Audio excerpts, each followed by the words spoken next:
Muy buenas noches, tengan todos ustedes. Es un gusto estar aquí hoy, que es lunes 25 de septiembre del año 2023.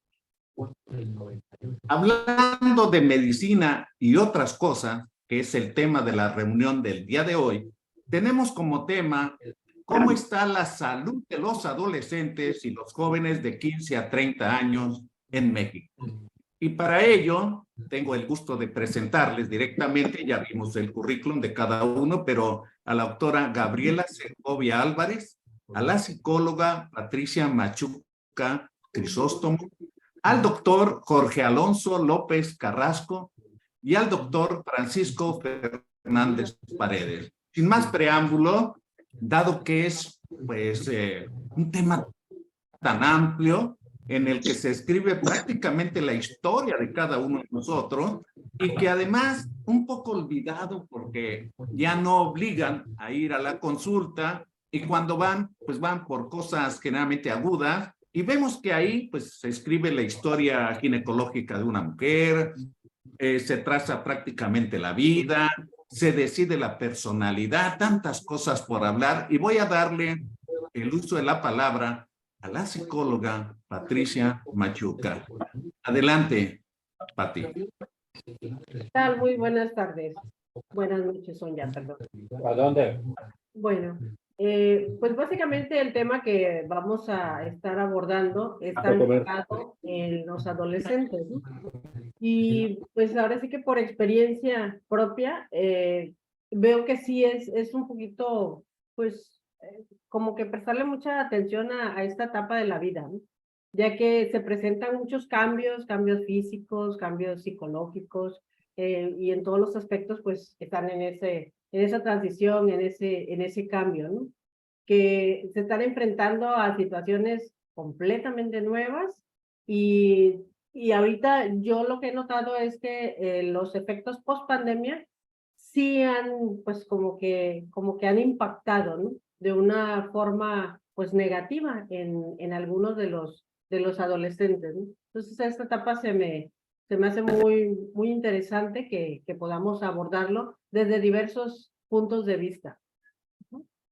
Muy amable. Bueno, pues ya empezó una pequeña introducción y aquí me están poniendo al inicio que como que ha aumentado la agresividad en las escuelas, como que ha aumentado ahora que la gente ya trae armas largas y hacen desfiles con armas, en fin, no sé si alguien quiere abordar eso o pasamos directamente contigo, doctora Segovia. Yo sí quisiera abordar un poquito esa parte, porque sí se me Sí, hace muy adelante. importante y es efectivamente lo que yo he estado observando últimamente, como les comentaba, con los efectos post pandemia. Durante la pandemia, pues todos estuvimos prácticamente encerrados, ¿no? Y esa palabra también nos impactó mucho, lo que es el encierro. Entonces estuvimos aislados de todo lo que fue en nuestro ambiente de allá afuera, nuestro exterior, y eso sí trajo consecuencias, digo, en todos los aspectos y en todas las personas, ¿no? No nada más los adolescentes. Todos los que estuvimos dentro nos vimos un poco afectados.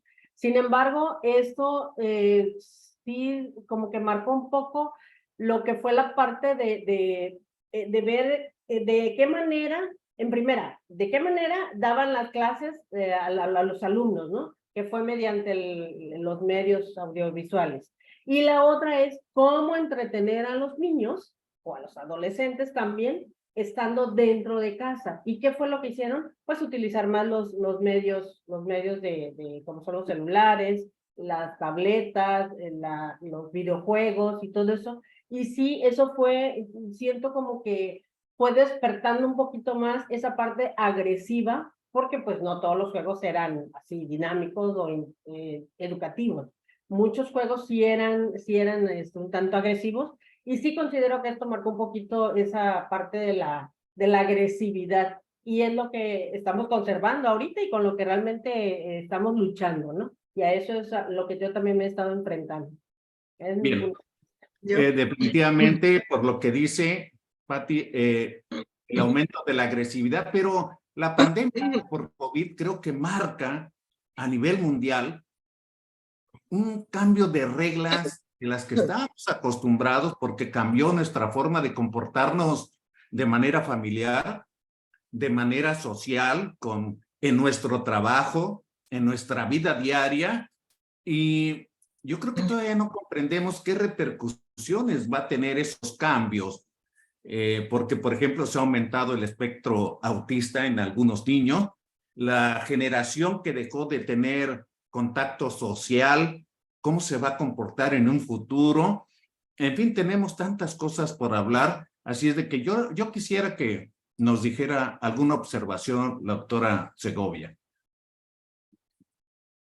Comentando o apoyando lo que dice la psicóloga Pati Machuca, creo que la pandemia, y si vamos a hablar qué es lo que desencadenó un poquito más la violencia intrafamiliar, el incremento de embarazos también, violencia, agresividad, depresión, y que de alguna manera también el hecho de no querer aprender o tomar clase, porque yo estaba trabajando en el ISSSTE y nos tocaba la parte del magisterio y los comentarios o las quejas en cuanto a los alumnos, ¿no? La poca disposición, lo difícil que era incluso que se conectaran, el que muchos no tenían los medios. Entonces, todo eso aumentaba un poquito la violencia, el estrés en cuanto a este grupo de edad y aunado a, sobre todo, violencia de padres a hijos, entre hermanos o familiares que estaban dentro de una misma casa y que no estaban acostumbrados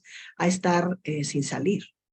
Este tipo de situación o esta situación que fue mundial, de alguna manera se vio reflejado en este incremento de suicidios, de violencia, y esa agresión que se marca está realmente haciendo, no creo que deja una huella y que no va a ser tan fácil porque la edad avanza y eso lo van arrastrando, porque no van a salir a una terapia o no van a manifestarlo en casa. Ahora lo están manifestando en las escuelas, hay mucho más violencia, hay más bullying y no saben cómo sacar la ira. O esa violencia que traen de casa también la están reflejando, la falta de respeto, los valores, y que de alguna manera sí se está viendo, porque creo que la educación debe empezar en casa, no dejársela a los maestros.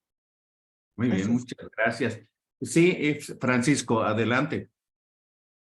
Yo quisiera hacer un comentario en relación con lo que ya comentaron ellas, lo que ha significado el confinamiento en el desarrollo de este grupo en particular, pero también no ubicarnos en el contexto social previo, ¿no? Y una de las cosas importantes que nosotros como personal de salud debemos de conocer es que 1 de cada 6 mexicanos es una adolescente. O sea, es un grupo que demográficamente es muy importante y que desgraciadamente no tiene los recursos humanos adecuados para la atención de sus necesidades de salud. También un dato importante es que de estos 22 millones de adolescentes que hay en el país, la mitad son mujeres y la mitad son hombres. Y también otra situación importante es que la sociedad, antes de la pandemia, durante y todavía después de la pandemia, ha facilitado más el desarrollo de los varones en detrimento de las mujeres. Un ejemplo de ello sería los adolescentes sin ocupación.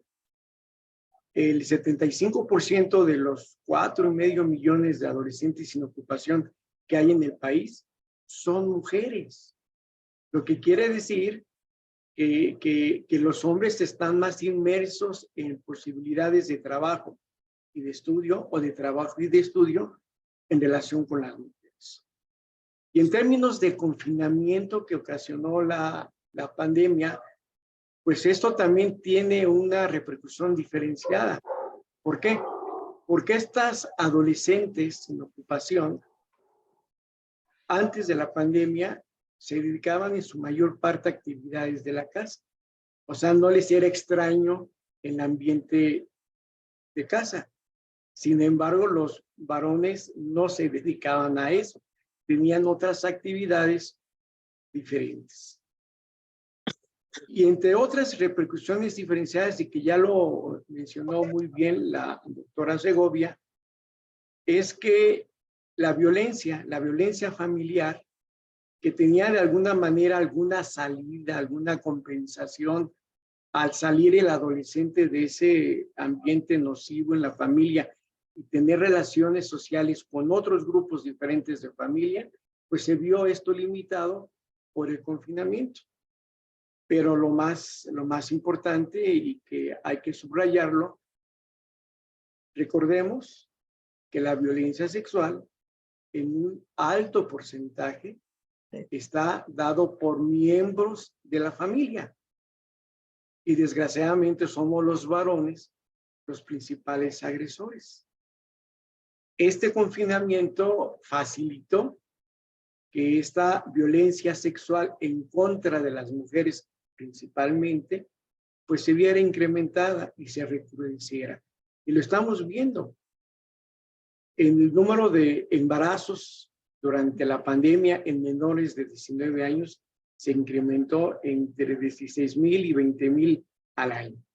De tal manera que esas son algunas de las repercusiones que si lo vemos, si lo analizamos, pues tuvo un peso diferente en relación si es un adolescente varón y una adolescente mujer. Y por otra parte, en alguna sesión que compartimos también con otros especialistas, comentábamos qué va a pasar. Estos eran en las semanas finales del confinamiento y nos preguntaban, ¿y qué va a pasar cuando regresemos a clase? ¿Qué va a pasar cuando regresemos a las actividades cotidianas previas a la pandemia? Pues lo que va a pasar, que va a haber una explosión de emociones. El adolescente por naturaleza, por esta expresión hormonal, es muy inquieto y esa inquietud se tuvo que limitar durante el confinamiento. Así es que en la primera oportunidad de salir fuera de estas cuatro paredes que son la casa, pues esto facilitó y era esperado que hubiera un incremento de problemas emocionales, un incremento de conductas exploratorias, no solamente en el ámbito sexual, sino también, cuidado, en el ámbito de uso de sustancias tóxicas, en el número o los diferentes tipos de relaciones con sus pares, de tal manera que era una situación que debíamos haber esperado y que, bueno, desgraciadamente no se hizo así.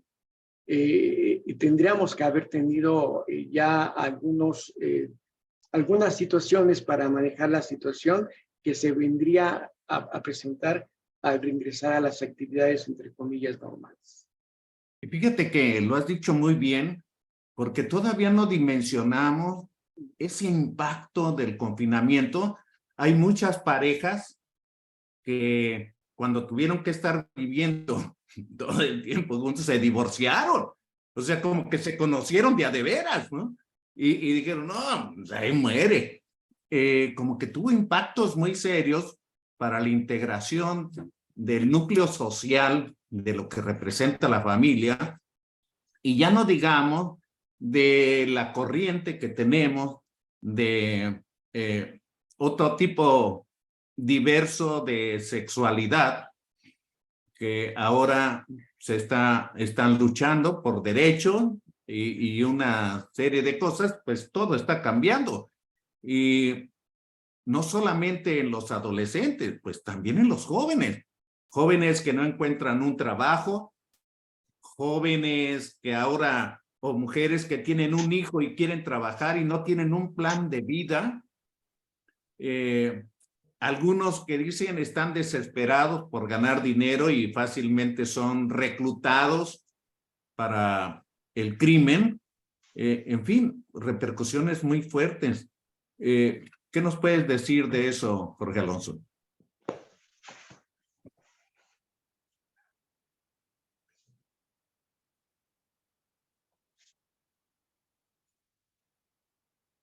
Está apagado tu micrófono. Ya está, perdón. Ahora sí.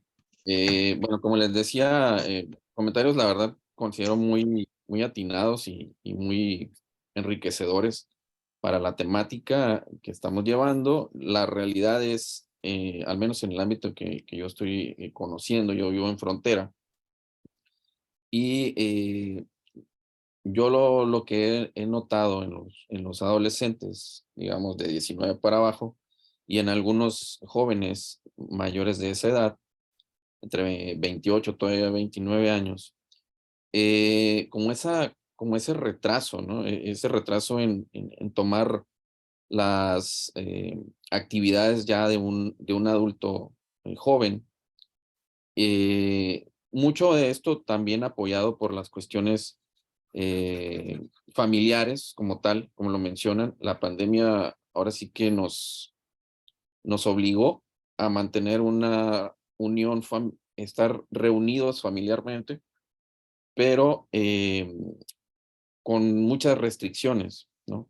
Las libertades que se tenían, como lo menciona el doctor, fuera de las cuatro paredes de la casa, pues estas se limitaron y esto originó pues mucho choque, ¿no? Entre estos adultos y estos jóvenes.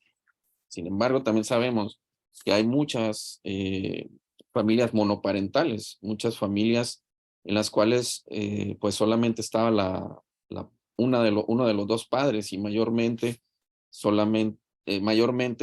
la presencia de la mamá, ¿no? De la mujer como madre. Y pues obviamente esto también originando todavía más y acrecentando más las situaciones intrafamiliares, en algunos casos, pues maltratos, ¿no? Por la desesperación misma de esta mamá, ¿no? Dentro de su ambiente, de su casa, eh, que no enfrentaba una realidad, puesto que pues los niños iban a la escuela y digamos ella mantenía sus actividades, ya sea casa o casa y trabajo, o trabajo y casa, etc. El punto aquí es cómo estos adolescentes tuvieron que enfrentar esto, y quizás la ausencia de ese otro padre ahí no presente, por la situación que sea, pues también esto, ¿no? Conflictuó todavía más las situaciones. ¿Por qué? Porque pues una mamá desesperada con situaciones propias del hogar, y un padre pues como que sí está y no, porque como que sí lo dejo que esté y luego no, y los chicos pues obviamente teniendo ese conflicto, ¿no? Que siempre acarrea a un adolescente, digamos, como a veces enojado con su papá o su mamá no presente ahí, o pues en ambientes de maltrato que buscan algún tipo de escapatoria, que en el mejor de los casos, cuando tienen contacto con ese padre o esa madre, pues digo, quisieran o hubieran querido salir hacia ellos, ¿no? Pero pues los adolescentes, un poquito más adelante comentaré algo que he empezado a ver en ambientes escolares, desafortunadamente un poquito exacerbado por la cuestión que hoy tenemos de las políticas de género. Muy amable. Parece ser que, por un lado, la pandemia, por otro lado, una forma de gobernar, por otro lado, la necesidad de servicios de salud, por otro lado, la inseguridad, y por otro lado más, ¿qué es lo que ha pasado con la sociedad, por así decirlo? Y me piden, si nos hacen favor, cada uno de ustedes, su visión acerca del incremento de los suicidios. Tal pareciera que hombres y mujeres, sobre todo jóvenes, al no tener un plan de vida o llevar una vida que no les causa una satisfacción, recurren a una solución, pues atentando contra su vida. O no sé qué es lo que quieran opinar ustedes sobre este tema en específico. Yo podría opinar sobre los ingresos por suicidio o por intento de suicidio en la clínica hospital donde yo laboraba. Uno de los factores era el haberse peleado con su pareja, el haber tenido un conflicto de pareja a otro, el haberse embarazado y no saber qué hacer, no tener una salida. La tercera era la situación económica, no querer estudiar, el tener conflictos intrafamiliares y recurrían al envenenamiento o a sustancias, pues sustancias no permitidas, ¿no? La mayoría incluso utilizaron ácidos para quitarse la vida. No murieron un alto índice de jóvenes, eran entre 17 y 19 años, la mayoría eran mujeres, y realmente impactaba el que el familiar no estaba presente, o sea, no estaba enterado o no quería de alguna manera aceptar que había un problema y que no estaban enterados de lo que estaba sucediendo con su adolescente. Llegaban y se tenían que ir a llevar a su domicilio, a veces en ambulancia, en algunos casos. Y bueno, esa es una parte que no era muy frecuente, pero sí se nos presentaba mensualmente casos, o al menos 4 en el mes, y eran bastantes, muchísimos para nosotros, en una población de 4. Perdón. Parece ser que es algo común y que ya conocíamos muy bien de que muchos de la gente que atenta con un suicidio, con que los familiares se evaden, no quieren ver la evidencia, ¿verdad?, de que las cosas andan mal. Así es. Y seguramente que hay un problema ahí de dinámica de familia. Sí, Jorge, adelante. Adelante. Antes de que se me vaya la idea y surja otra, abono un poquito ahí a lo que dice la doctora. Yo trabajo ahorita en un hospital donde tenemos el servicio de pediatría y hemos tenido ingresos a urgencias de, pues sí, de jóvenes, de adolescentes, mujeres que atentan, pero lo curioso es que los diagnósticos no abonan a la estadística del intento suicida. Desafortunadamente, por el estigma que se les pudiera acarrear a los adolescentes o a los adultos que lo intentan, les ponen su intoxicación o alguna cosa, ¿no? Sin embargo, atendiendo a las cuestiones de estadísticas y a que pues desafortunadamente las legislaturas necesitan estadísticas para poder, digamos, apoyar a algunos cambios en la legislación, pues es entonces que me he estado dando a la tarea, menos en el instituto en el que yo trabajo, de pedir a los médicos que hagan los diagnósticos que tengan que ser para que estadísticamente esté apoyada esta situación, invariablemente de decir o no que este adolescente atentó. ¿Sí? Otro punto, yo tengo casos de niños, varones, ¿sí?, con intento suicida, incluso.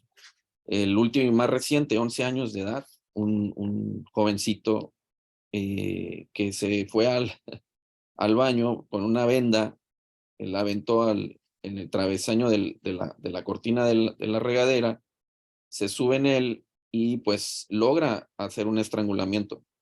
Sin embargo, pues cae, se vence esta situación y escuchan el ruido la mamá. El niño en un ambiente disfuncional familiar, ¿sí?, donde la mamá reclamaba al ex esposo y el ex esposo reclamaba a la madre.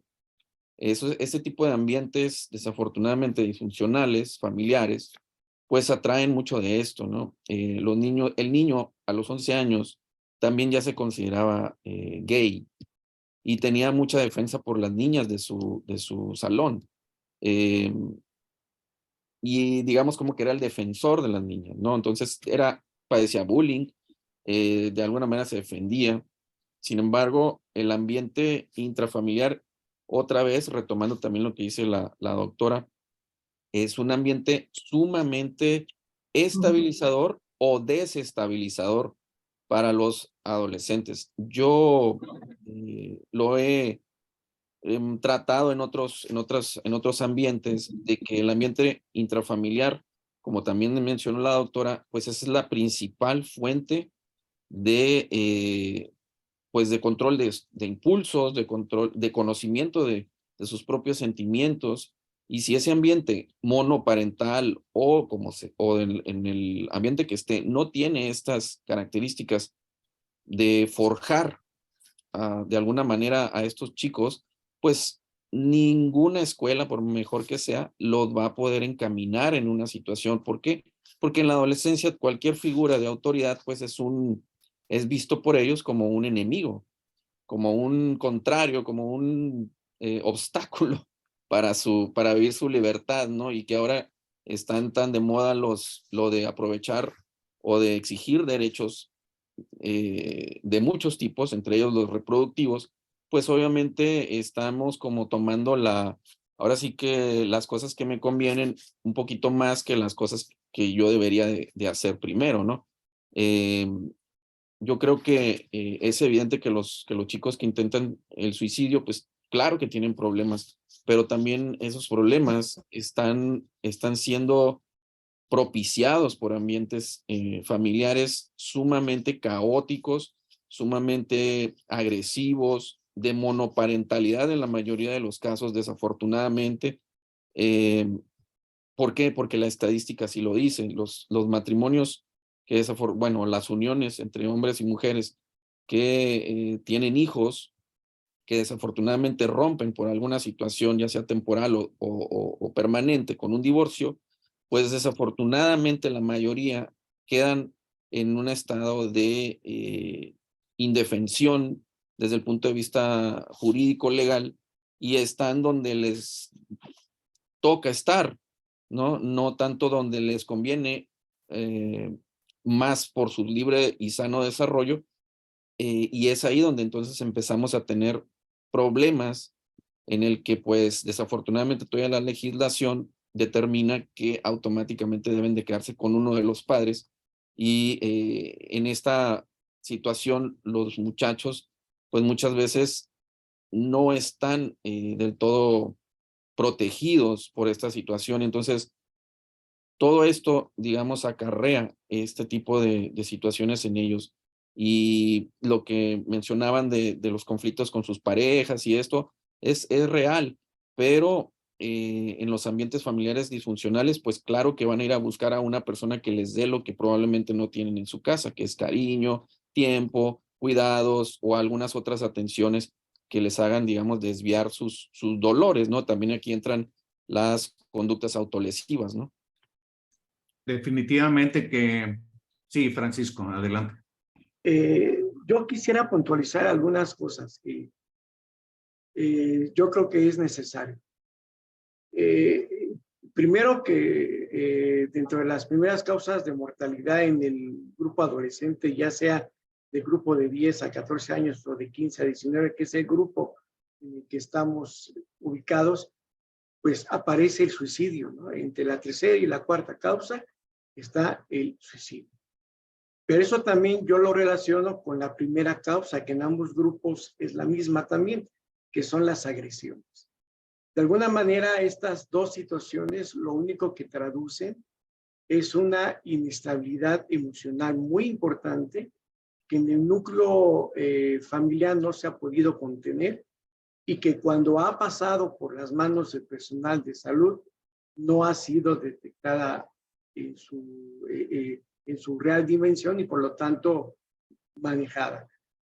Quisiera puntualizar también que las familias monoparentales no son necesariamente negativas o un factor de riesgo. Si el papá o la mamá únicamente suple las funciones de los dos y maneja adecuadamente la comunicación con sus hijos, pues lógicamente le va a dar esa protección que requieren esos hijos y por lo tanto no va a constituirse como un factor de riesgo. O sea, no pensar que la familia monoparental simplemente por ese hecho ya es una familia de riesgo. Lo que sí es de riesgo es una familia donde está papá y mamá, pero que los dos o algunos de los dos no cumplen el rol que le corresponde. Y esa es la familia mucho más frecuente, esa es la familia más conflictiva que la familia monoparental. ¿Por qué? Porque es la más frecuente, ¿sí? Y porque aparte es en donde se presentan la mayor cantidad de casos de conflictos importantes. También quisiera señalar que, por ejemplo, en las mujeres, siempre yo me comprometí desde hace muchos años, siempre en que todas mis prácticas iban a tener una perspectiva de género, ¿no? Porque estoy convencido de que en todos los foros es necesario insistir en este punto. En relación con la situación de suicidio, sexualidad y maternidad forzada. En un estudio que se hizo en una población rural, en donde se entrevistaron a adolescentes con maternidad forzada, o sea, adolescentes, las cuales se embarazaron y las cuales se les obligó, desde el punto de vista familiar y social, a tener un hijo. Se les inquirió cuál era la salida que ellas pensaban para esta situación nociva a la que se enfrentaban.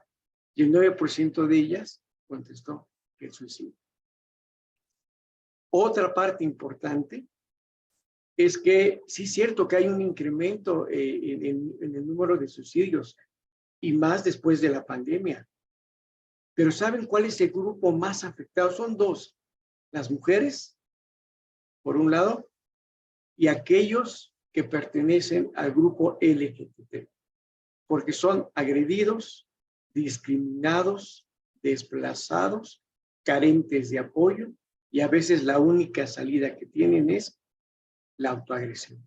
Entonces, yo creo que hay que poner énfasis ahí, porque en muchas ocasiones el mismo personal médico no está capacitado o no desea conocer más sobre cómo abordar a estos grupos especiales.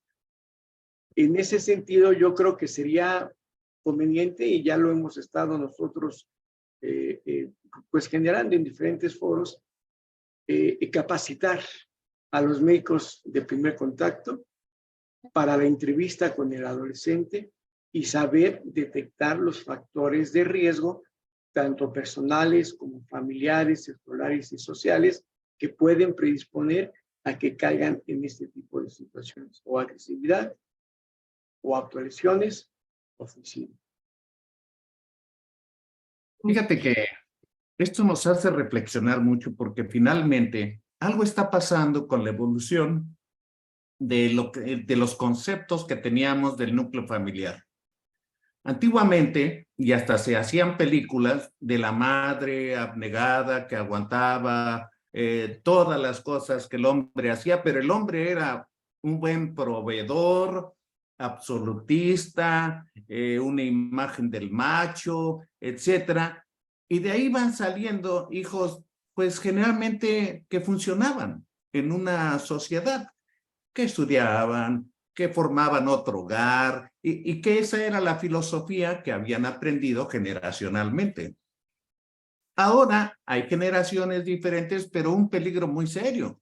Por ejemplo, hay mujeres que tienen 5 hijos y cada hijo es de un hombre diferente. Y uno dice, bueno, ¿qué fue lo que pasó?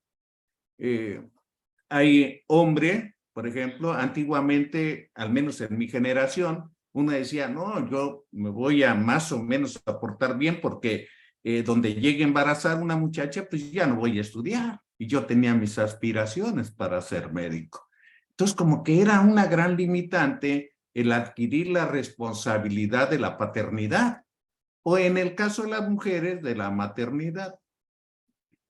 Pero ahora, tal parece ser que ese ya no es el temor. Es más, me atrevería a decir que ni siquiera es el temor a las enfermedades venéreas, aunque debería de ser una limitante muy seria. Claro. Y a lo mejor en toda esta dinámica de la familia y cómo han cambiado, porque pues yo tuve una mamá de 24 horas, el que trabajaba era mi papá, y yo aprendí que yo tenía que ser un proveedor. Pero después vinieron generaciones que era normal que la mujer trabaje y el papá también. Y los hijos, pues lo que iban a necesitar de ambos padres es la calidad de convivencia, la calidad de enseñanza con menos tiempo. O sea, menos tiempo de convivencia, pero más calidad. Y también existe la deformación de padres que están ahí y que a la vez no están, cada uno vive su vida como quiere, el niño está a la deriva y se la pasan comprándole cosas, ¿verdad? Para justificar la falta de atención. Aquí me preguntan si hay una relación entre el suicidio, creo que ya lo mencionaron, y el grupo léxico, ¿cómo es? LGTB, porque han encontrado que esa insatisfacción en la que andan buscando alguna satisfacción, porque también me ponen aquí, dice, el decidir un tipo de sexo social y por gusto, pues es una decisión de gusto, es lo que a esa persona le gusta. Biológicamente sigue siendo hombre o mujer, ¿no? Eso no lo va a cambiar nadie. Y quieren un respeto por su gusto. De acuerdo, está bien hasta ahí. Entonces, dicen acá, si somos inclusivos, pues debería de haber restaurantes veganos y de todo, una serie de cosas que es un gusto, es un gusto. Entonces, yo creo que estamos ahorita en una etapa en que los derechos, porque en mi tiempo, cualquier adulto llegaba y nos veía que estábamos haciendo algo inadecuado y nos daba un coscorrón, nos jalaba de la oreja y nos acusaba con nuestros padres y se lo agradecían. Ahora un adulto le da un coscorrón a un niño y lo demandan o lo meten a la cárcel.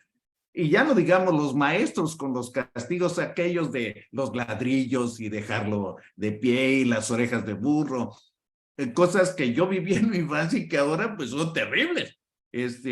Algo está pasando con esos cambios y todavía no dimensionamos las repercusiones de eso. A mí me llama mucho la atención ver en las noticias que cogen delincuentes, los atrapan y tienen 18 años. 20 años, algunos tienen 22 años, mató a otra persona y ya ha estado en la cárcel. Uno dice, Dios mío, ¿qué va a pasar?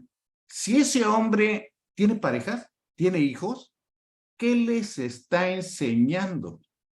¿Qué les está enseñando? Entonces, yo creo que es bastante complejo. No sé, si alguien quiere comentar de estos cambios tan generacionales que se involucran en mucho con el suicidio, con la agresividad, etcétera. Doctora Segovia, ya vi que levantó la mano, adelante. Sí, doctor, yo quiero comentar lo de el doctor Jorge Alonso y estoy de acuerdo con el doctor Francisco que los matrimonios de un solo padre pueden educar hijos exitosos y no necesariamente tiene que ser el problema. El problema es, creo, y lo pongo como mi ejemplo muy personal, porque mis hijos se crearon con papá porque murió y tenían 2 años. Gaby ahorita es una exitosa ginecóloga, está viajando ahorita a Filadelfia, el TEC la beca, ella fue becada, todo el tiempo se pagó su carrera y lo interesante es que la UNESCO le hace una pregunta: quiero conocer a tus padres. Y le contesta ella, solo tengo mamá. Dice, ¿cómo? Entonces no elegiste irte por el otro camino. Entonces creo que parte de lo que yo trabajé con ellos, parte de los valores que me enseñaron mis papás. Pero lo más importante que uno como madre o padre debe tener con los hijos es cercanía, amor incondicional, respeto, escucharlos, aunque no estemos de acuerdo en lo que estén haciendo. Las reglas en casa y fuera de casa. porque la mayor parte del tiempo se la pasan en la escuela. Y si le faltan el respeto al maestro, ya perdimos. Entonces, lo importante está en casa. Aunque sea poco tiempo, porque yo trabajaba para poderles pagar la escuela y pagar todo lo demás, la calidad de tiempo que les daba era muy buena. El estar pendiente, quiénes eran sus amigos, con quiénes se rodeaba, cuál era el ambiente en el que estaban. Entonces, si ese ejemplo se siguiera, y vamos a remontar el ejemplo de los años 70, los años de los hippies, cuando estaban los Beatles en su mejor apogeo, y unos psicólogos dijeron, vamos a dejar que los hijos hagan lo que quieran, no les vamos a pegar, no les vamos a regañar. Y esa generación, y no está muy lejos, fue una generación de drogadictos, de no hacer nada, de perderse, del LSD. Me tocó ver gente en Canadá ya intoxicados y ya perdidos. Entonces, no es tanto que esto esté sucediendo ahora, ha sucedido antes. Y lo comparamos, y yo soy un ejemplo, pero hay muchos más. Me basaba en mis amigas que ya tenían hijos exitosos, y digo, ¿cómo lo hiciste?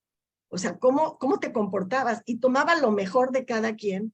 Sí hay que tener el apego y sobre todo amor y respeto, responsabilidad como padres. Si no estamos conscientes que somos padres y que tenemos dos personas y predicar con el ejemplo. Yo no le puedo decir, oye, no fumes y yo estoy fumando. O no tomes y no llegues tomado a la casa si estás tomando.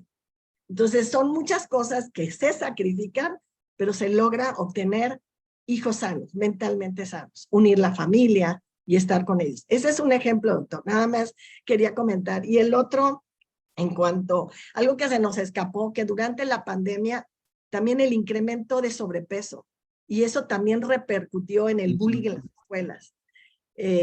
La mayoría de los adolescentes no llegan a la consulta porque tienen sobrepeso, lo llevan los papás, porque les molesta a los papás o porque hay un bullying. En 30 años que llevo controlando en sobrepeso y obesidad, creo que como una experta en eso y en programas que he visto la evolución en décadas, yo lo manejo por décadas, en la década que ibas a bajar de peso para una fiesta, o ibas porque te quería quedar el vestido de 15 años, después viene la década en el que ya te empiezas a tener colesterol. Y la tercera, pues es por salud, ¿verdad? Ya tienes un problema. Y en este caso yo hice 2 estudios, uno estando en el DIF como directora, y donde hicimos un estudio de niños del Real Madrid, jóvenes del Real Madrid, y contra niños de una escuela rural, de alguna manera con piso de tierra, pero queríamos ver si el sobrepeso era igual y el comportamiento era igual. Pues en ese resultado nos dimos cuenta que ambos grupos tenían colesterol y triglicéridos, pero la diferencia era en que los niños que hacían ejercicio tenían mejor carácter, estaban aceptando mejor el cambio, su estilo de vida, los cambios que se podía dar, y sobre todo estaban aceptando también el que estaban contentos con lo que estaban haciendo.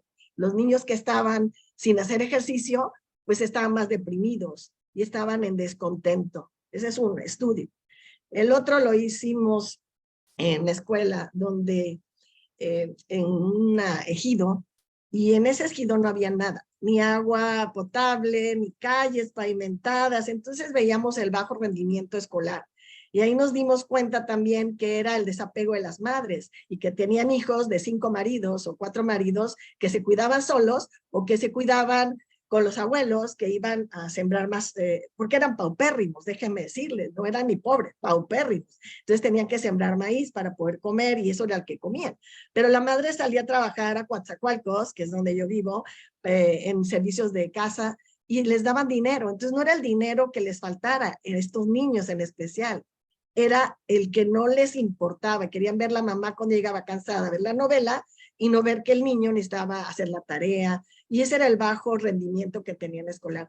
Eso creo que son 2 de los comentarios que no quería que pasaran y dejo la palabra a alguien más. Muy bien, muy amable, muchas gracias. Francisco, creo que habías pedido también la palabra. No, creo que era Patti. Patti pidió la palabra. Perdón, Pati, adelante. Sí, nada más complementando un poco sobre lo que comentó la doctora Gaby, con relación a los suicidios. Yo me he enfrentado aquí en la consulta privada, básicamente a lo que son autolesiones en en adolescentes, básicamente en adolescentes, y es nada más lo que son autolesiones e ideas suicidas. Y como bien comentaban todos hace un momento, tiene mucho que ver la familia. Efectivamente, ahora sí que la raíz de todo el problema ahí radica, en la familia. Y yo considero que uno de los aspectos importantes sí sería el poner límites, porque ya ahorita estamos carentes de límites. Ya ¿Cuántas semanas nació? no implementan esos límites. Entonces, lógicamente, los adolescentes se brincan las trancas, pero porque los mismos adultos lo permitimos. Si nosotros rescatamos nuevamente ¿Cuándo esos nació? valores, esa comunicación y, como decía Gaby, ese acercamiento con los chicos, pues vamos ahora sí que a encontrar muchas cosas y ellos se van a sentir satisfechos y no van a andar buscando en otro lado. Otra ¿Problemas en el cosa embarazo? importante que yo he visto Una cosa, es que Marita, cierra la puerta. las personas que tienen este tipo de ideas suicidas, pensamientos suicidas y estas autolesiones, están sin hacer algo. Entonces, su mente pues está desocupada. Yo normalmente les sugiero que los mantengan ocupados.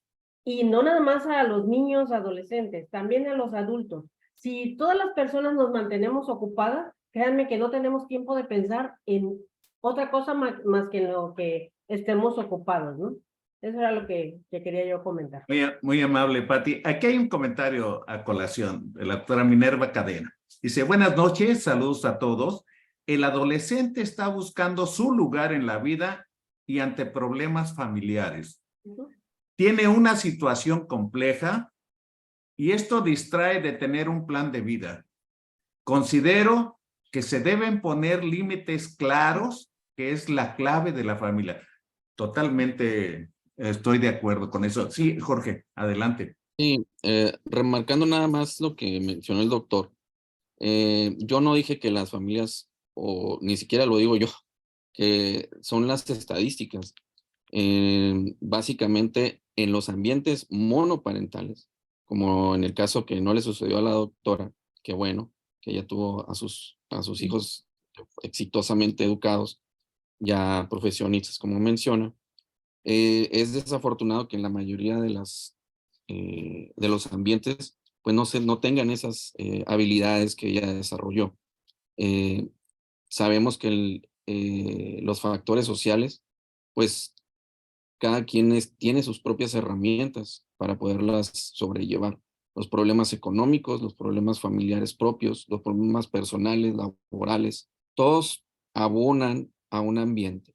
La mamá no es solo mamá, también es una persona que tiene que laborar. Entonces, si su ambiente laboral es inestable, si su ambiente laboral o económico no es el adecuado, pues vienen situaciones estresantes, vienen situaciones desequilibrantes, vienen condiciones que además agregar la cuestión familiar, la cuestión de no tener buenos tratos con la expareja, las condiciones que esto desarrolla dentro de los adolescentes, previamente niños, condiciones conflictivas, situaciones que los desestabilizan emocional y psicológicamente.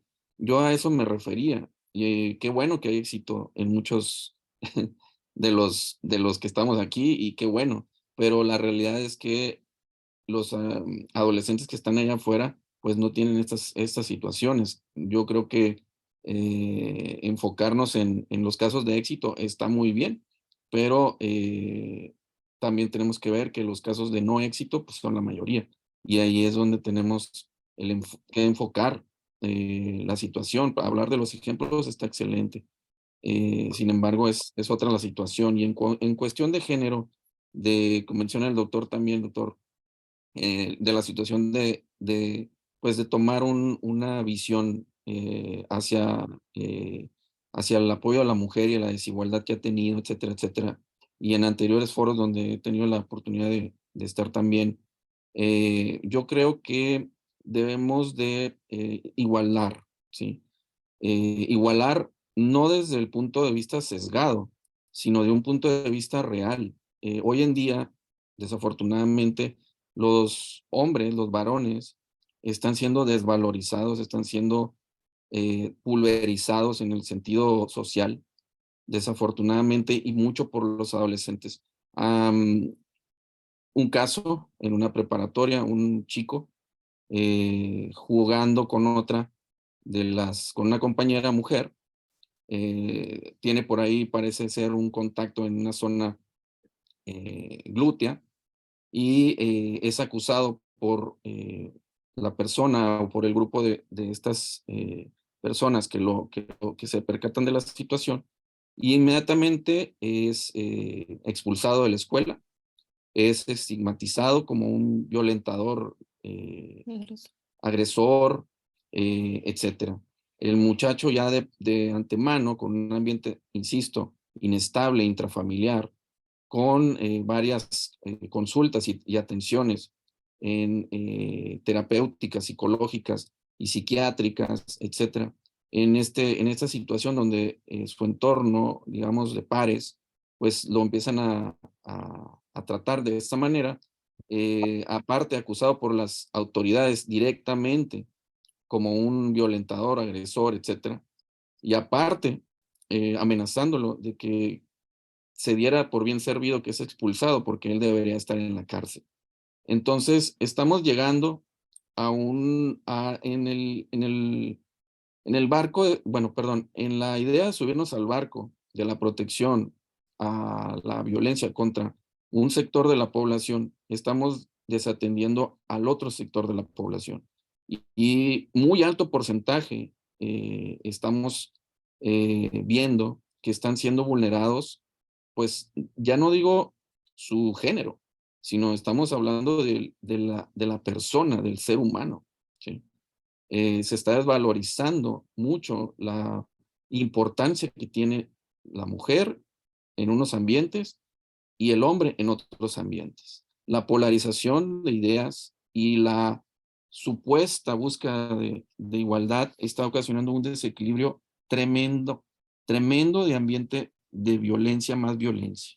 Y esto se observa y desafortunadamente ya se empieza a ver. Hay chicos ya, varones, que están replanteando las cuestiones, por ejemplo, de relaciones interpersonales con los géneros que no son los tradicionales, e incluso con situaciones de polarización de género. Aquí hay que tener mucho cuidado porque si nosotros nos ponemos a defender a un solo grupo, pues desprotegemos al otro. Y esto es una cuestión natural. O sea, yo le pongo el ojo a una cosa y pues tengo que quitárselo a otro, ¿no? Y ese es el punto, que la igualdad en el trato, como nosotros como médicos, yo soy médico, y a mí si se me presenta un paciente, para mí es un paciente, es una persona. No es que si es mujer, que si está vulnerada, que si esto, que si la deuda histórica con las mujeres y que esto y que el otro. Eso no entra no debería de entrar en un consultorio. Debería de quedarse allá afuera. Mi perspectiva tiene que quedarse allá afuera porque yo estoy viendo aquí a una persona, a un ser humano, no a que si me subo o no a las políticas de apoyo a ciertos géneros. Esa es la cuestión, eso es lo importante. Ver que esa persona te vea humano, te vea escuchando y atendiendo tu necesidad, no que si yo salgo apoyando o no a X o a Z. Eso es mi comentario. Pues muy interesante y muy complejo. Fíjate que tienes la razón, me imagino yo, porque cuando dicen, es que es un acosador, y enseguida se estigmatiza a una persona, pero también hay mujeres acosadoras. O sea, y también hay mujeres maltratadoras, no solamente hay hombres. Creo que ahí nos falta un poco no estigmatizar tan fácilmente, clasificar. Y cuando se habla de un niño que tiene conflictos en la escuela, dificultades para la relación social con sus generacionales, todo, pues algo está mal. Pero cuando conocemos a los padres, pues vemos que ellos están mal. Los niños solamente son el reflejo de lo que están viviendo y de lo que se les está enseñando todos los días. Hay padres, por ejemplo, aquí en el centro de Veracruz, que el padre le dice al hijo, mira, esa bolsa está ahí sola, tráetela sin que te vean. O sea, le está enseñando a robar, ¿verdad? En lugar de enseñarle a ser honesto, a ser respetuoso de lo ajeno, etcétera. Creo que tenemos un conflicto muy serio porque ahora, como bien dijo la doctora Cadena, pues no hay límites. Antes, la mamá o el papá o el abuelo decía, oye, oye, oye, eso no se hace. Oye, oye, oye, oye, esto no es así, pero ahora los hijos le dicen a los padres, ¿verdad? ¿Sabes qué? A mí no me digan, yo ya lo vi. Ahorita me acordé de algo de una serie de televisión ahí, de esos espectáculos, que dicen, beso, beso, beso triple. Y entonces hombres, mujeres y ahí revuelto, se besan entre todos de manera múltiple. Y uno dice, bueno, a mí me parece una aberración eso. Pero la gente joven lo ve como algo muy padre, ¿verdad? Y van y lo replican en su escuela y dicen, vamos a darnos un beso múltiple. Pum, pum, pum. Empiezan a besar hombres con hombres y mujeres con mujeres. Y uno dice, ¿dónde están los padres? ¿Dónde están las reglas? ¿Dónde está la orientación? ¿Será adecuado eso? Porque ahora todo lo quieren normalizar, ¿verdad? Tenemos ahí algo bien grave, porque sí, ok, es el gusto de alguien, pero no tiene por qué ser normal. Es como si yo digo, ya nadie que coma carne, porque a mí nada más me gustan las verduras, ¿verdad? No, pues eso es mi gusto. Entonces yo creo que ahí tenemos un conflicto muy serio que tenemos que atender. Francisco, adelante. Y yo sí quisiera comentar algunas cosas que me parece que son fundamentales. Una de las formas que se tienen para disminuir la violencia familiar, la violencia sexual, el número de embarazos y las infecciones de transmisión sexual, es la educación integral de la sexualidad. Esta ya tiene muchos años en que se ha llevado a cabo en algunos otros países, y México ha tenido algunas situaciones que se han retomado de los conceptos de la educación integral de la sexualidad. Y yo recuerdo muy bien que en los 70s la tasa de fecundidad en México era entre 5 y 6 hijos por mujer. Se inició la explosión de lo que se llamaba en aquel entonces la píldora anticonceptiva, y a partir de ese momento hubo una disminución paulatina y sostenida de la fecundidad en las mujeres en todo el mundo y también en México. Pero también recuerdo que en esas épocas grupos, por llamarle de alguna manera conservadores, estaban en contra de los métodos anticonceptivos y los atacaban y decían que eran una situación punitiva, que no tendría pecaminosa, que no tendría por qué extenderse hacia los jóvenes. Bueno, pues el tiempo dio la razón al conocimiento científico, al uso de los métodos anticonceptivos, y hay una disminución paulatina y sostenida de la fecundidad en las mujeres. Entonces, ya no es tan frecuente encontrar en este momento en parejas jóvenes familias de 5 hijos, sino que ya son menos número de hijos. Pero no solamente ha tenido repercusiones en la fecundidad. Desde el año 2005 aproximadamente, se han hecho una serie de programas que tienen que ver con la educación integral de la sexualidad, y en donde la formación no solamente va dirigido a los adolescentes y a los jóvenes y a los niños, sino también va dirigido a los padres, y va dirigido a los maestros, y va dirigido a la comunidad en general. Si nosotros llegamos a esos 4 puntos de la comunidad, seguramente vamos a tener buenos resultados. La educación integral de la sexualidad, también ha disminuido la violencia sexual, ha disminuido la violencia contra las mujeres, ha disminuido el maltrato que se da a los niños menores de 9 años. De tal manera que sí tiene una utilidad muy importante, por decirlo nada más de alguna manera. En Holanda hay 4 embarazos por 1000 adolescentes. En México, hasta el año pasado, que no teníamos la última estadística, había prácticamente 70 embarazos por 4 adolescentes.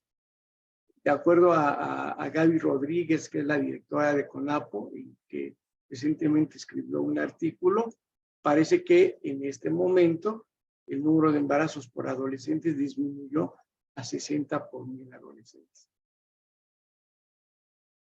A lo que voy es que igual la educación integral de la sexualidad en estos momentos, no solamente en México, en muchos países, está siendo cuestionada también por grupos conservadores.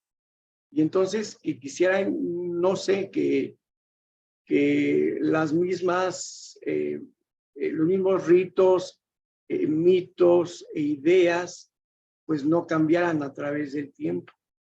Sí quisiera subrayar que una cosa es el género, otra cosa es el sexo, y otra cosa es la identidad de género. O sea, son conceptos completamente diferentes.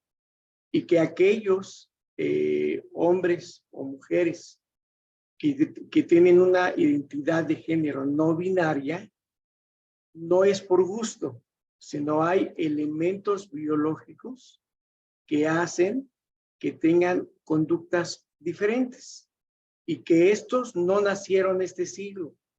Hay evidencias a través de los años en diferentes culturas de poblaciones en donde estos grupos existían y tenían un lugar y tenían respeto.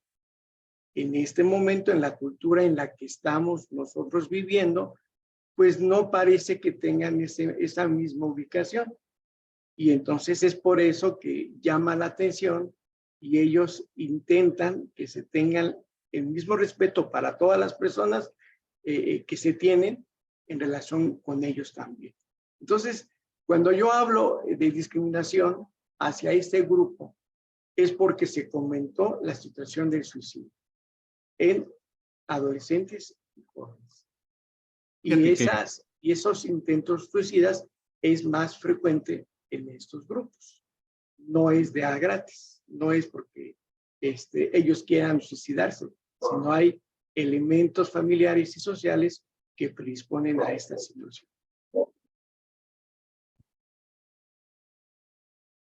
Muy amable, muchas gracias, Francisco.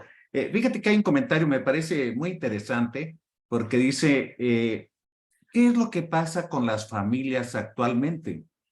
Cualquier cosa es suficiente para que se desintegren y con ello traen alteraciones a los hijos, que son los más vulnerables, generalmente porque ambos padres pues tienen diferencias y planes de vida o circunstancias que son intolerantes. Pero dice aquí, recuerden a la familia, a ver cómo dice, la famosa de la televisión, ¿cómo se llama? Del tipo, ay. ¿La familia Peluche o qué? No, una de Estados Unidos que es muy famosa, que todos son disfuncionales ahí. Los Simpson. Los Simpson. Perdón. Un papá disfuncional, ahí la mamá más o menos, una hija ahí, otro hijo también diferente, o sea, pero chistosamente siguen unidos. Y tal parece que esa unión familiar, a pesar de tanta distorsión y tanta alteración ahí entre cada uno de ellos, no es motivo suficiente para desintegrarse. ¿Será eso posible? A lo mejor tenemos que pensarlo un poco porque ya estamos sobre el tiempo, pero yo quisiera pedirle a cada uno de ustedes, ¿qué es lo que consideran que está fallando y si tienen alguna propuesta para mejorarlo? A ver, me voy a explicar. Por ejemplo, acabo de ver una una serie en Netflix, por si gustan buscarla, se llama Vivir 100 años, los puntos azules. Y es un tipo que recorrió 5 continentes en su bicicleta y de repente le interesó dónde había poblaciones de gente longeva.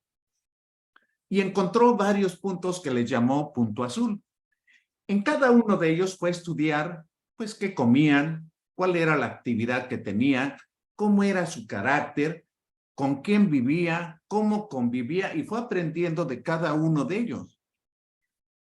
Y dentro de las cosas que me llamaron la atención es que siempre están en movimiento, aunque sea lento. Y tal parece que nosotros creemos que al jubilarnos ya no tenemos que hacer nada, ¿no? Bueno, ese es algo de lo que me llamó la atención. La otra situación es que tienden a comer más sano, productos regionales, en las que llevan todo un proceso para su elaboración. O sea, no compran comida rápida o la piden, ¿verdad? No, no, no. Ellos se preocupan por eso. Otra de las cosas interesantes es la veneración y el respeto a los más viejos y la convivencia de las generaciones familiares. O sea, los nietos y los abuelos y los padres y los tíos, etcétera. Y tal parece que ahora estamos obligándonos a desintegrarnos y cada vez más alejados. Dice, oye, ¿y tu hijo? No lo he visto. ¿Desde cuándo? No, pues hace como 2 o 3 años. ¡Qué barbaridad! ¿Cómo es posible que pase eso? ¿Y no te hablas por teléfono? Sí, bueno, pues hay cuando tiene tiempo. Y hay familias que se hablan 2 o 3 veces al día.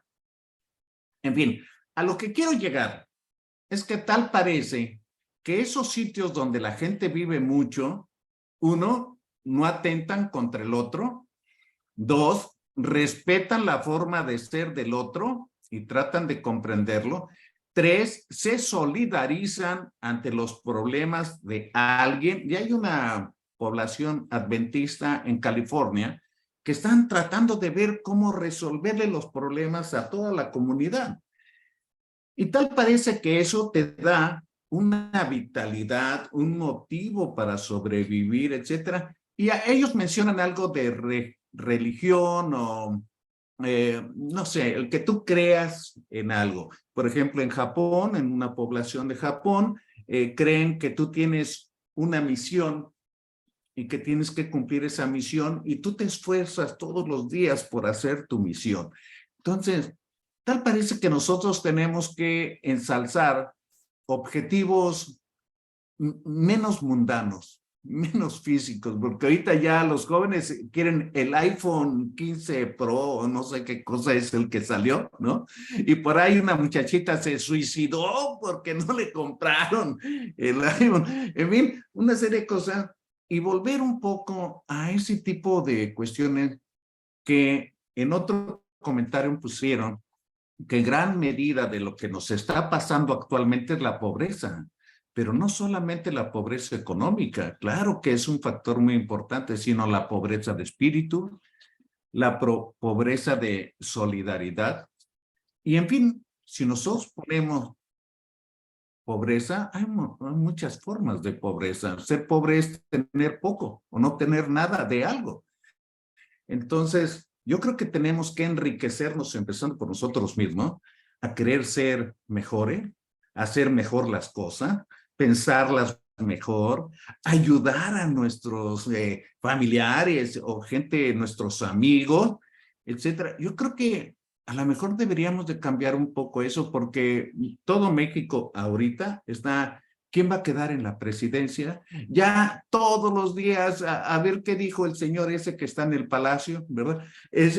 O sea, es una locura, es un teatro, es un chiste que nos roba tiempo para vivir nuestra vida, para ver por nosotros, para hacer cosas de nosotros, pues que nos hagan sentir bien. No sé, y me gustaría por esa razón y que ya estamos en el tiempo, perdón por lo que me explayé, pero quisiera pedirle a cada uno de ustedes, ¿qué es lo que piensan?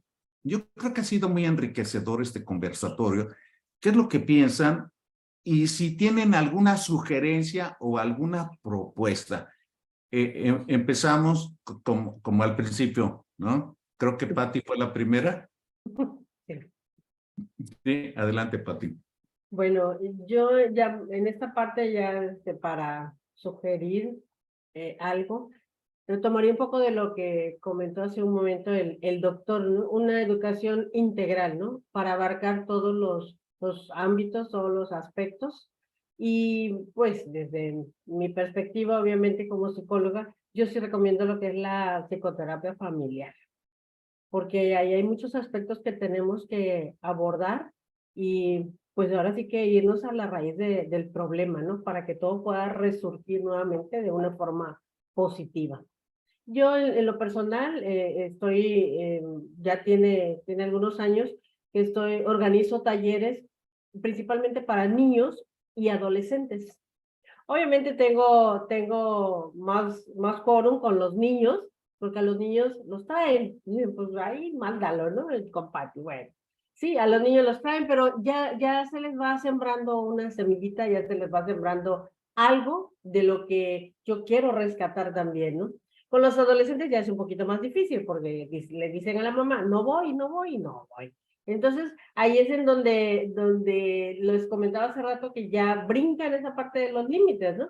Porque como mencionaba usted hace rato, antes te decían, pues vas porque vas, y no nos preguntaban si quieres ir o no quieres ir. Ahorita ya le toman opinión al niño de, no sé, 7 años, 8 años, si quieres ir a un lado, no quieres ir, y, bueno, el niño no quiere ir, bueno, pues que no vaya.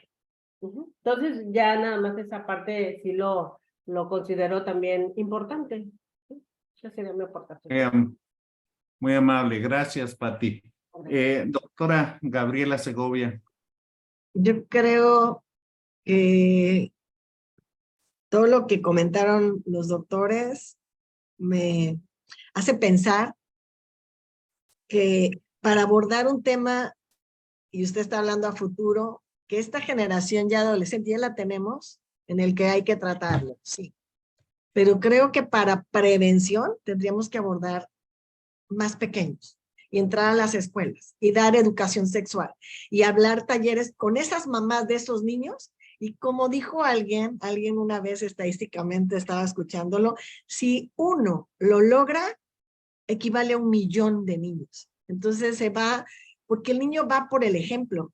El niño va a imitar al compañero que lo está haciendo bien. Si se junta con un niño que no hace cosas, bueno, que tarea, pues lo va a hacer mal o no lo va a querer hacer. Pero creo que si abordamos con talleres, pláticas, a los niños principalmente, que van a jalar a los papás, porque los niños sí se puede, como dijo Patti, lograr capturarlos, lograr enseñarles, porque son muy listos. Los niños son como una esponja y logras enseñarles y cambiarlos. Ya el adolescente ya trae sus ideas, sí se les puede ayudar, pero siempre y cuando pues ya se estén haciendo ya programas ya establecidos para ellos y en las instituciones, los talleres también, para poder que hacen con los pacientes. Pues sí, mami, pero ¿cómo tengo que hacer aguas? ¿No puede estar escuchándolo? No. ¿Ve? Ni se escucha. Está trabado. En él. A ver, permíteme porque alguien irrespetuosamente tiene encendido su audio. Tal vez es un adolescente, ¿no es cierto? Es lo más seguro que sí. Tal vez es un adolescente. Sí, seguramente que sí. Y también no Y hacer... además, pues, son de los que no ponen su nombre, entonces ya claro. lo reportamos. Pero de alguna manera no es, eso quiere decir que impacta, si se queja se impacta y algo se está, es como la heridita que ahí está. Y el doctor Jorge Alonso de alguna manera dijo algo también bien importante, el tratar, el que sí, tanto hombres como mujeres, y lo vimos en el DIF, eran agredidos tanto más los hombres y hasta golpeados por las mujeres. Entonces sí es cierto que de alguna manera se está viendo en nuestra sociedad esa falta de respeto y viene de atrás, viene de la casa, viene de la cuna, viene de que el niño puede hacer lo que quiera o la niña puede hacer lo que quiera. Entonces, en concreto, yo creo que es educación. Así como cuando un hospital no tiene capacitación y no funciona y les cuesta trabajo porque nos mandan al sindicato si queremos implementar nuevas ideas o cambiarlas, como dicen ellos, no las cambiamos. Eficientizar el comportamiento. Lograr que ellos tengan un propósito, que piensen, que lean, porque la lectura cambia.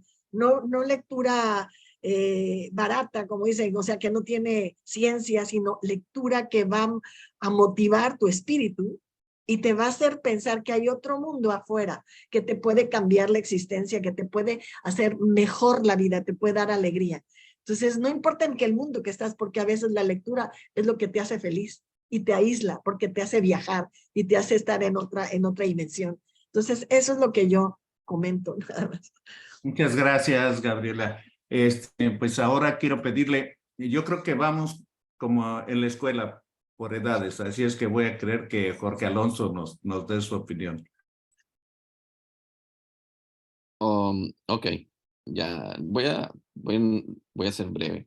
Yo, mi sugerencia, y de hecho ya lo había yo postulado en algunos cursos que he tenido suerte de entrar, sobre todo en el ámbito psiquiátrico infantil, de instaurar una especie de educación mental, porque sabemos que antes de irnos a la cuestión de la educación sexual, deberíamos de tratar la educación mental o de la salud mental primero, porque el principal órgano sexual pues es el cerebro. Y por más que me vengan a mí a decir con muñequitos, maquetas, y con esto no voy a tener hijos, y con esto sí, con esto aquello no, si mi cabecita, si mi mente, lo que es donde están originándose las imágenes y los actuares, sobre todo sexuales, pues entonces no voy a poder tener una repercusión real. Porque si yo voy a poner la firma de que estuve en el curso fulano y que voy a salir saliendo, ni siquiera me acuerdo lo que me dijeron o medio tuve la idea, pues entonces no hay una verdadera no hay un verdadero impacto de este tipo de talleres o de cursos o de situaciones. Llenan mucho las currículas, pero finalmente el impacto sí se puede ver. Y por ahí dice uno, bueno, si le voy a hablar a 100 y uno le queda, pues está bien, ¿verdad? Pero si nosotros empezamos a hablar de que solo la educación sexual integral va a limitar las cuestiones que ahorita tenemos, pues la verdad es que con eso le estamos diciendo a los padres de familia, si no vienes a un curso de educación sexual integral, pues entonces espérate lo peor con tus hijos, ¿verdad? Y desafortunadamente no es así, porque mucha de la educación que se tiene de tipo sexual por los padres es información que tiene un sustento, que tiene una veracidad.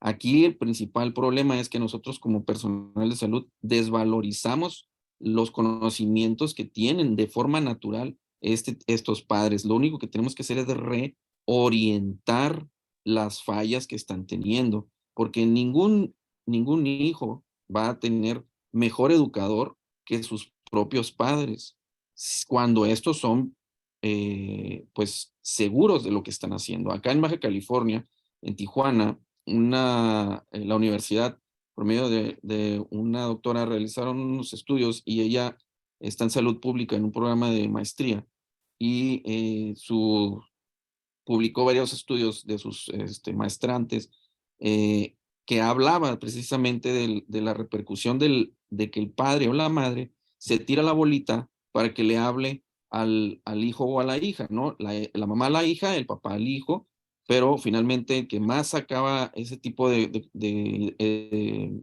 situaciones, pues era el papá varón. Y obviamente que un hijo que ve cascabelear a sus padres, pues obviamente esa es como no creerte de por sí, ¿no? yo creo que la educación en salud mental estaría primordial, estaría antes que la educación sexual como un requisito, porque nos estamos yendo, ahora sí que nos estamos yendo al final, pero no estamos viendo al principio. Eh, la salud mental es básica. Aquí yo creo que los educadores sexuales, pues digo todo en todo mi respeto, pero sí basar más en la cuestión emocional, mental e integral. Y uno de los aspectos de toda esta educación deberán ser las cuestiones sexuales, pero no integral sexual, sino más bien integral en salud con aspectos de sexualidad. Es mi Creo comentario. que no Gracias. está conectado. Se Sí, salió, ¿verdad? se congeló y parece que sí. Bueno, nada más voy a hacer mi comentario final. Hay varias acciones que se han ido realizando en los últimos años para enfrentar la situación de la problemática de salud de los adolescentes. Y uno de ellos es la formación de equipos, o sea, no sentirse los médicos como los únicos portadores de las verdades para la atención del grupo adolescente, no. Requerimos del apoyo de psicología, requerimos del apoyo de trabajo social, en casos específicos de psiquiatría, de terapia familiar y de pedagogía. En la clínica donde yo trabajé durante más de 30 años, esa es la manera en que de forma integral se atendía a los adolescentes. También es importante, era una clínica que atendía únicamente al grupo adolescente, pero nos enfrentamos, y todavía lo siguen haciendo, a cuando el adolescente cumple la mayoría de edad, no sabíamos a dónde canalizarlo, porque algunos de ellos tienen algún padecimiento crónico que requiere de atención continuada. Entonces hacen falta clínicas de transición, o sea, clínicas que atienden a menores de 18 años, pero que meses antes de que cumplan la mayoría de edad, empiezan a contactar a los médicos que van a dar continuidad a su manejo, desde el punto de vista médico y desde el punto de vista psicológico. También es importante, insisto, son 22 millones de adolescentes y no hay suficientes clínicas amigables. La OPS, la OMS han estado favoreciendo la formación de estas clínicas que pues permiten que el adolescente entre a un espacio específicamente diseñado, pensado para ellos y en donde pueden acudir con un mayor de edad o solos y de todas maneras van a ser atendidos. Entonces, a este tipo de espacios se les llama clínicas amigables porque están pensados y diseñados para este tipo de jóvenes. También en México se ha formado grupos de adolescentes que en coordinación con los centros de salud han hecho una serie de cursos y de talleres dirigidos a la comunidad con el fin de que sean ellos los líderes juveniles los que aporten algunos elementos para prevenir una serie de situaciones. Y ya lo he comentado en algunos otros foros, es necesarísimo que la SEP vuelva a lo que se ha llamado o se llamó en algún momento los médicos escolares. O sea, la figura del médico escolar, no aquel que esté en un consultorio en la escuela y que espera a que llegue el adolescente que tiene cefalea o que tiene diarrea para que lo entienda. No, el médico escolar con un programa específico que va a detectar sobrepeso, que va a detectar desnutrición, que va a detectar factores de riesgo para suicidio, para adicciones, etc. Entonces hay una serie de situaciones que puede manejar el médico escolar. Ojalá y que alguna autoridad en el futuro vuelva a tomar esta idea del médico escolar, porque así se prevenían una serie de situaciones. Y ya para finalizar, es importante, y siempre en los cursos que me han invitado se los comento, recordar el concepto de tolerancia, ¿no? Y que es aprender a vivir con el que es diferente. Si nosotros aprendemos a vivir y a respetar al otro, al que piensa diferente, al que viste diferente, al que es diferente, habremos avanzado mucho en la salud mental, en la salud integral, no solamente de los adolescentes, sino de toda la población en general. Pues parece que ya no pudo conectarse Eduardo, así es que, pues, gracias por compartir esta mesa conmigo y pues me llevo muchos de sus conocimientos. Igualmente, muchas gracias. Gracias. Gracias, igualmente, bonita noche. Bonita noche. Hasta luego. Doctor Eduardo, ya está. Wow. Bye, Pati. Bye, Gaby. Gracias. Sí.